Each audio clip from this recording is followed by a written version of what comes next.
Tem mais uma dúvida aqui sobre os apócrifos. O David está falando aqui o seguinte: em relação aos apócrifos, o livro de Enoque é uma escrita mitológica? Pode ser, pode ser. Pode ser considerado. Pode ser considerado. É. Ó, aí tem aqui também da Sandra. Pastor, ela fala que o pastor Marcos é um comentário, na verdade, né? O pastor Marcos Cranconato afirma que o ataque às torres gêmeas não foi permitido por Deus e sim determinado. O que o pastor Hernandes acha disso? Essa é uma questão polêmica de perspectiva, né? Sobre livre-arbítrio, destino, nós temos que nós temos que tomar muito cuidado em algum ponto. É para não botar na conta de Deus aquilo que é responsabilidade do homem. Se você me pergunta assim, Deus sabia que eu não sei se ele fez essa afirmação, viu? Eu não sei. Se eu afirmo que Deus sabia, claro que Deus sabia, Deus sabe todas as coisas.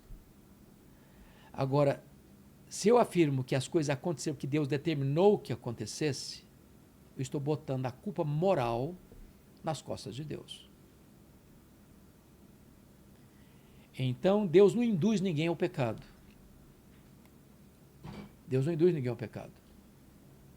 Deus sabe, mas ele não é o responsável moral. Deus a ninguém tenta. Diz a Bíblia lá em Tiago. A ninguém tenta. Então, o fato de Deus ser soberano não anula o fato de o homem ser responsável. A soberania de Deus e a responsabilidade humana são duas linhas paralelas que caminham. O homem é responsável e Deus é soberano. Agora, se a pessoa pergunta, Deus foi colhido de surpresa? Deus nunca é colhido de surpresa. Deus se surpreendeu? Deus não se surpreende. Deus é o agente moral do ato? Não. Deus não é o autor do pecado, Deus não é agente do pecado. O homem é responsável pelo seu pecado. Da mesma forma, a gente pode culpar o demônio ou é o homem também que é o responsável? Não. Veja bem. Você tem, com a queda do mundo angelical, o Lênin acontece alguma coisa aqui de equipamento, ele joga a culpa no demônio. Deu problema na câmera, Lênin, você não ajustou a câmera. Foi o demônio que me tentou aqui. Mas você está falando uma coisa na brincadeira, velho? Não é? Tem muita gente que joga na conta do demônio, né? Mas tem muita gente dessa teologia. O cara traiu o demônio. Tropeçou no meio da rua, arrancou a unha do dedão do pé, é o demônio. Acho que Satanás fala, velho, isso não tem nada a ver com esse negócio. Muita coisa para fazer ao mesmo tempo, né? Deixa eu lhe dar um exemplo clássico que eu dei até domingo. Chegou uma senhora no meu gabinete, uma médica, uma pessoa instruída. Falou, pastor, eu vim aqui para o senhor orar pelo meu pai. Eu falei, mesmo? Qual é o problema do seu pai? Eu queria que o senhor orasse. Meu pai está com um demônio do adultério. Demônio do adultério. Gostei dessa. Eu disse, olha, filha, é claro que o demônio é tentador. Ele fica aí te dando as oportunidades. Botando situações. Até Jesus foi tentado. Então, isso no deserto. Agora, adultério, a Bíblia chama de pecado da carne, obra da carne. Então, seu pai não precisa de libertação, seu pai precisa de arrependimento. Enquanto não arrepender, ele vai continuar. Claro, porque é fácil. Eu chamo isso de teologia freudiana. O que é teologia freudiana? Você lembra que Freud, na sua análise, ele diz que os problemas são halógenos e não autógenos. A palavra halos no grego é outro. Então, quando eu digo meu problema é halógeno e não autógeno, estou dizendo que eu errei, porque o fulano é culpado. Eu não sou culpado, sou uma vítima. Isso aconteceu lá no Éden. O Adão comeu lá do fruto, Deus foi... Jogou a culpa na mulher. Senhor, é a mulher que tu me deste. Aliás, o problema é o senhor me deu essa mulher. Se o senhor não tivesse me dado essa mulher, eu não estava encrencado agora. Aí foi na mulher. Foi na mulher. Não, culpa é da serpente. Culpa é da serpente. Ou seja, o ser humano, ele quer transferir a responsabilidade para o outro. O problema é o outro. São os problemas halógenos. Não, nossos problemas são autógenos. Eu sou culpado. Eu sou responsável. Essa é a diferença entre Saul e Davi. O demônio está fazendo o trabalho dele. O demônio está agindo. Está agindo. Agora, eu sou responsável. Eu sou responsável. Então, quem jogou os aviões nas Torres Gêmeas, uma mente maligna, perversa, concebeu aquilo. Gente encabrestada por esse pensamento errado, pecaminoso, desastroso, pôs isso aí em funcionamento. Já fez exorcismo? Se eu já fiz? Já fiz. E quando a pessoa está possuída, ela perde o livre-arbítrio? Sim. Qual a diferença de uma pessoa oprimida para uma pessoa endemoniada? Isso. Quando uma pessoa está endemoniada, a personalidade dela, a mente dela, a vontade dela está totalmente sob o controle de outro alguém. Ela que não é um controla espírito. mais. Não, ela não é ela mais, no controle. Então, ela é, na linguagem das matizes africanas, ela é um aparelho, ela é um instrumento. Alguns usam, é um cavalo. É. A pessoa está agindo sob a influência desse ser maligno. Que está montado Está nessa montado em cima dela, está dominando a mente dela, controlando a fala dela, as ações dela. E ela precisa ser, aí sim, ela precisa ser liberta. Liberta. E na tua experiência, você pode contar alguma experiência de exorcismo? Posso. Por que o... Porque muita gente pode entrar em pânico. Pô, então o demônio tem permissão de entrar numa pessoa? O que a pessoa fez para ter essa permissão? Ou pode ser qualquer pessoa? Então veja bem. É claro que a pessoa dá brecha. Para uma pessoa... O demônio não tem permissão de entrar numa pessoa se ela não der brecha. Você está andando aqui. Agora, uma pessoa que dá brecha corre risco, sim. Então, deixa eu contar um caso. Tá. Foi dramático. Aconteceu lá em Vitória, no Espírito Santo. Nós estávamos num grande congresso e com mais de 3.000 pessoas. Era um congresso de avivamento na época.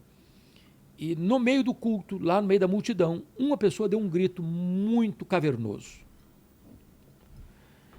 Aí o grupo que estava por perto pegou essa pessoa, levou para uma sala e cuidou dela lá, estava possessa. Libertou.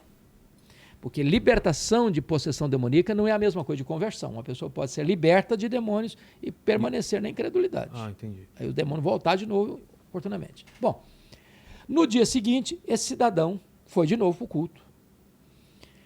E disse para mim, para mais 2 colegas, pastores... Só depois não esquece de explicar também o que é opressão, tá?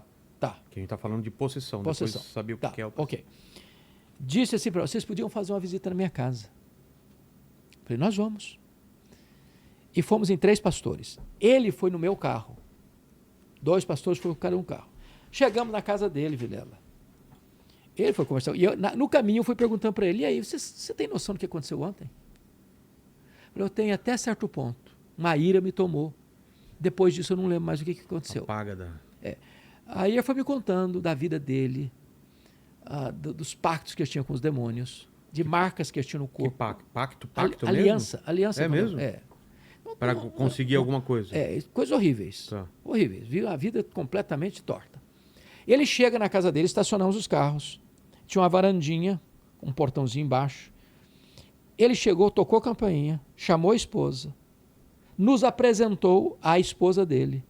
Terminada a apresentação, ele deu um salto da rua para dentro da varanda dele, arrancou a camisa, abriu os braços e disse, agora vocês estão no meu território, agora eu quero saber se vocês têm poder mesmo. E esse homem partiu para cima de nós com violência. Com violência. E repreendendo em nome de Jesus. Lá pelas tantas, ele foi lá dentro do quintal e fez um ponto cruzado com garrafas de cerveja vazia. O que é um ponto cruzado? É uma espécie de invocação de reforço dos demônios. Mas desenho no chão, você está falando? No chão, botar garrafas estrategicamente colocadas. Formando o quê? Formando uma questão de ponto cruzado. Tá. E essa batalha durou cerca de 1h30. Este homem não aguentava mais. Suado, mas com a força de um leão. Lá pelas tantas, ele veio para a rua, já tinha uma multidão em frente à casa, e o demônio jogou no chão, numa raiz que sobressaltava na calçada, ele batia a cabeça ali, a gente repreendia, ele levantava. Depois de 1h30, quem estava liderando esse exorcismo dele, disse para mim e para o outro colega, assumem porque eu estou muito cansado. Aí o demônio falou na boca dele assim, tá com medo? Não está aguentando? Aí nós falamos para o colega, dá ordem para sair agora. E quando o demônio foi embora, a caça de demônios foi embora, esse homem estava tão cansado que ele não conseguia ficar em pé sozinho. Totalmente exausto. Aí ele foi lá no quintal dele e nos mostrou um templo de adoração aos demônios. Nossa. Esse homem foi liberto, mas ele não se converteu. Eu encontrava com ele na rua, O que acontece? ele mudava de calçada. quando a pessoa não se converte, expulsa o demônio, vem 7. 7, pode vir 7, a segunda estágio ser pior que o outro. É possível que haja pessoas endemoniadas, libertas e são salvas, porque se arrependem, entregam-se a Jesus. Eu tenho muitos outros casos que eu poderia contar para você aqui. Opressão. Opressão... Mas só antes de ir para a opressão, o pessoal está perguntando aqui quais são essas brechas. Você falou de uma coisa grave de Por exemplo, pacto. então vamos Qual lá. outra brecha? Vou te ler. Efésios 4. Está escrito lá. Efésios capítulo 4. Deixa eu ver se eu acho aqui. Aqui, ó. Versículo 26. Irai-vos e não pequeis. Não se ponha o sol sobre a vossa ira, nem deis lugar ao diabo. Uma pessoa que odeia, ódio, ele amanhece com ódio, ele anoitece com ódio, ele dorme com ódio, levanta com ódio. Aqui está um fogo no coração dele. Ele está abrindo um flanco para Satanás, para o diabo entrar. O diabo entra nessa brecha do ódio. Da impureza sexual, o demônio entra nessa brecha. Então, o pecado é aquilo que alimenta a ação demoníaca na vida de um ser humano. Se a pessoa permanece no pecado, ela está correndo um sério risco de ser controlada por seres malignos. Entendi. Agora, outra coisa importante, Vilela, a ação maligna não é só esse tipo de exorcismo, de estribuchar, não. Não? Tem muita gente com a gravatinha bonita aí nas altas rodas sociais. Você assistiu o filme Advogado do Diabo? Sim. Lembra do camarada? Qual outro filme lá que a gente assistiu? O Nefários. Nefários. Esse eu não assisti, não, hein? Esse ainda não. Oh, tem que assistir, Sério? pastor. Pesadão assim? É um cara que está indo para cadeira elétrica, elétrica. vai ser executado, e aí vai um advogado, alguém para falar com ele, e fala que ele é o Lúcifer, e começa a falar de tudo. Ele é o bicho. Ele é o bicho e começa a falar como ele age no mundo. Meu Jesus. É bem interessante. Então, varão, é possível que uma pessoa esteja aí nos grandes gabinetes administrativos, econômicos, políticos, e está debaixo do poder do demônio. Caramba. E a opressão Opressão. demoníaca? Então, opressão, a palavra já está dizendo de oprimir. É quando a pessoa... E é possível isso acontecer com qualquer de nós. Possessão não pode acontecer na vida... Eu já senti opressão, viu? Eu Você já também, sentiu, eu Lance? também já. Eu vou te dar alguns exemplos. Não é possível uma pessoa salva ter possessão. Possessão. Não pode. Por quê? Porque tem uma lei da física que diz que 2 corpos não ocupam o mesmo espaço ao mesmo tempo. Se o Espírito Santo está aqui, Não entra. ou um espírito maligno não pode estar no mesmo lugar. Entendi. Agora, eu já tive opressão e sabe onde às vezes acontece? Onde? No sonho. Então, eu senti isso dormindo também. Parece que estava apertando o peito para baixo. Assim. Exato. Eu estava visitando... Mas não estava na minha casa, não. Eu estava em um outro lugar que era estranho. Eu estava na África do Sul, na missão Quacisabanta, onde houve um grande avivamento. Nós fomos lá em 1991. E a coisa era tão forte que eu acordava sobressaltado e se eu fechasse os olhos, a cena continuava em sequência. Nossa. E isso por 3 noites consecutivas. E o que você via? Demônios? Uma espécie de uma força me oprimindo, me esmagando, me achatando. Na terceira noite, eu tive que acordar minha esposa. Falei, olha, você acorda, vamos ajoelhar aqui, que eu estou fortemente sendo oprimido pelo inimigo. E ela não estava sentindo? Não, ela não estava sentindo nada. E eu estava indo lá para buscar avivamento, buscando a Deus para um tempo novo na minha vida. Então, o demônio pode oprimir. É diferente de possuir. Entendi. Fala, Lênin.